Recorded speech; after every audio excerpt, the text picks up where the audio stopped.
तुम्हें मूसा के हाल की खबर मिली है? जब उन्होंने आग देखी तो अपने घर वालों से कहा कि तुम यहां ठहरो, मैंने आग देखी है, मैं वहां जाता हूं, शायद उसमें से मैं तुम्हारे पास अंगारा लाऊं या आग के मकाम से अपना रास्ता मालूम कर सकूं।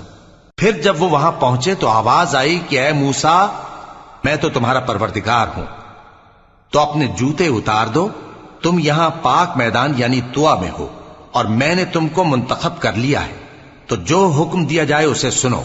बेशक मैं ही अल्लाह हूं, मेरे सिवा कोई माबूद नहीं, तो मेरी इबादत किया करो और मेरी याद के लिए नमाज पढ़ा करो। क़यामत यकीनन आने वाली है, मैं चाहता हूं कि उसके वक्त को पोशीदा रखूं ताकि हर शख्स जो कोशिश करे उसका बदला पाए।